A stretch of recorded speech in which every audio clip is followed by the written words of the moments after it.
Heureusement, dans la plupart des cas, ça n'est pas dangereux d'avoir des rapports sexuels quand on a une maladie cardiaque. Il y a cependant certaines situations pour lesquelles il faut éventuellement être alerté. C'est d'une part quand on a des symptômes pour des efforts très modérés. C'est-à-dire que si on a des douleurs dans la poitrine, un essoufflement, des palpitations, c'est qu'il se passe quelque chose. Là, il est conseillé, surtout si on sait qu'on a une maladie cardiaque, d'aller en discuter avec son médecin afin de refaire le point.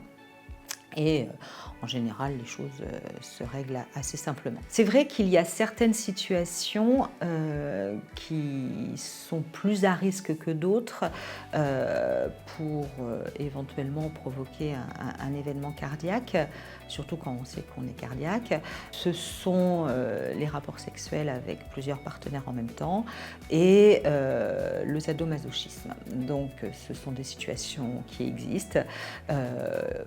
Il faut en discuter avec son médecin pour savoir un petit peu ce qu'il faut faire.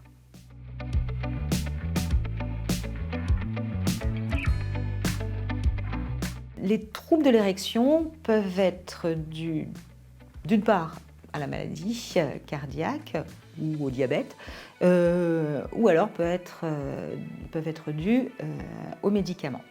Alors, normalement, il faut savoir que l'érection est due à un afflux de sang dans le pénis. Lorsqu'on a des artères malades, ce qui est le cas par exemple dans la maladie coronarienne, ou quand on a un diabète, ou alors même quand on a une insuffisance cardiaque, cet afflux de sang va être limité et donc va entraîner une diminution, voire l'absence d'érection, tout simplement parce que l'afflux de sang n'est pas suffisant pour arriver au niveau du pénis. Par ailleurs, il y a certains médicaments qui sont incriminés dans la survenue de troubles de l'érection.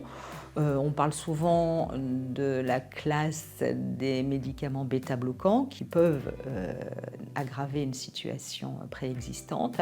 Alors, c'est possible, mais il faut savoir quand même que la plupart des gens qui prennent des bêta-bloquants n'ont pas de troubles de l'érection. Donc voilà, il ne faut en tout cas pas tout attribuer au traitement. Souvent, ces troubles de l'érection préexistaient en fait à la maladie et à la prise de médicaments et ont peut-être en effet été aggravés par la prise de certains traitements.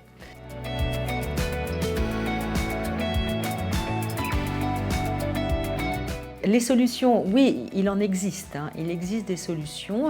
Certaines molécules peuvent éventuellement être indiquées quand il y a des troubles de l'érection. Toujours est-il qu'il faut systématiquement en discuter avec son médecin. Ça peut être son médecin traitant, mais également son cardiologue ou son diabétologue ou son néphrologue. Et ce médecin saura vous conseiller pour que la situation puisse s'améliorer.